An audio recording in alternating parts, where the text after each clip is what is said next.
Ağa müəllim, həm də Qədr gecəsinin məhz son 10 günün tək gecələrində gizlədilməsinin də yəqin bir hikməti vardır. Bunun hikməti nədir və bu gizlilik mömini daha çox zəhmətə, yoxsa daha çox ümidə sövq eləməlidir? Bu dinin əslində adı ümid dinidir. Doğrudur, dünya çətinlik yurdudur. Ləqad xələqnəl insənə fi kəbədin deyir Qurani Kərim. Biz deyir insanı çətinliyin içərisində yaratdıq. Yəni ananın betində düşən bir cenin, əslində o nütfə bir cəninə çevrilir. Daha 9 aydan sonra doğuş anı yaşayır. O doğuş gerçəkdən o uşaq üçün bir ölüm-dirim savaşıdır. Onun ana bətnindən dünyaya gəlməsi. Amma eyni zamanda onun böyük bir sağlamlığıdır. O çətinliklərə insan öyrənə-öyrənə, insan elə çətinlik oradan başlayır. Sonra onun uşaqlıq dövrü, ana qucağında, iməkləmə dövrü, illər keçir, yıxıla-yıxıla, əzilə-əzilə böyüyür uşaqlar.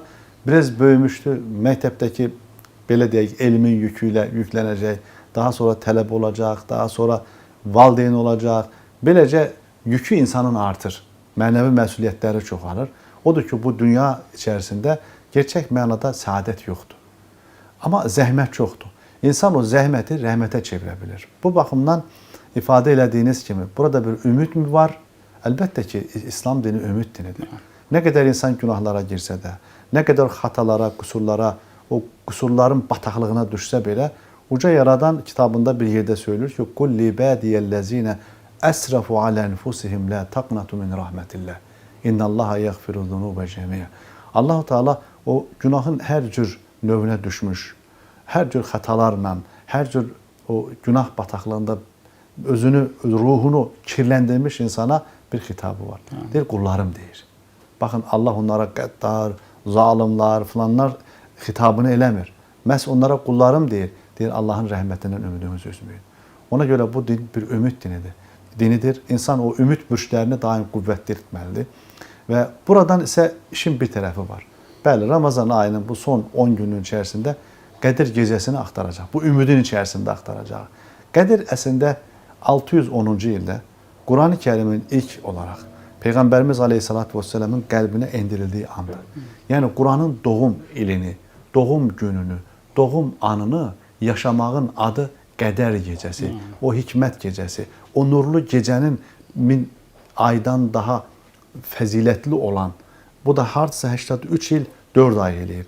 Yəni düşünürsünüz 84 ilə yaxın bir həyatın fəzilətlərini, elmini, irfanını Allah bir anın içərisində bizim qəlbimizə yerləşdirmək istəyir və belə salih bir həyat yaşamış kimi bizi əslində Rəbbimiz görmək istəyir. Odur ki, onu o 10 günün içərisində gizləyib. Əslində Peyğəmbərimiz Aleyhisselatü Vesselam bizə ipucu verir. Deyir ki, siz onları tək günlərdən cüt günlərə keçən gecələrdə axtarın. Odur ki, inanan insanların bu gecələrdə, özəlliklə artıq əhya deyirik bu gecələrə, əhya canını tutmaqdır. Amma tək əhya gecəsi o demək deyil ki, insan elə oyaq qalsın. Ola bilsin, oyaq qalsın, telefonla məşğul olsun. Oyaq qalsın, qonşunun var dövlətin saymaqla məşğul olsun. Oyaq qalsın, nə bilim, cəmiyyətdəki eybəcər şeyləri, məsələn, düşünsün. Günah məsələlərin xəyalını qursun. Bir də var ki, insan özü ilə, öz həyat filmi ilə məşğuldur. Bir özünün bir dəftərinə baxır. Mələklərə yazdırdığı senarilərə bir yenidən baxır ki, mən filan yerdə filan insanın qəlbini qırmışdım. Filan yerdə filan insana kömək eləməmişdim. Orada bir nadanlıq etdim. Burada bir, nə bilim, qüsurum var, burada bir nöqsanım var, ibadətlərdə əskiklərim var, Allahla münasibətimdə, Peyğəmbərlə Allahın salamı olsun, münasibətlərimdə mənim bir gərginlik var və Ramazan ayı boyunca mən Quranı doyunca oxuya bilmədim, elmin, irfanın ətrini doyunca ala bilmədim, Əhl-i Beyti yaxşı tanıya bilmədim, Allahın Rəsulunun əxlaqı ilə əxlaqlana bilmədim və onun izdirabı ilə insan həmin o qədər gecəsində, təqdir gecəsində bir özünə, o gecənin aynasında baxır tək başına.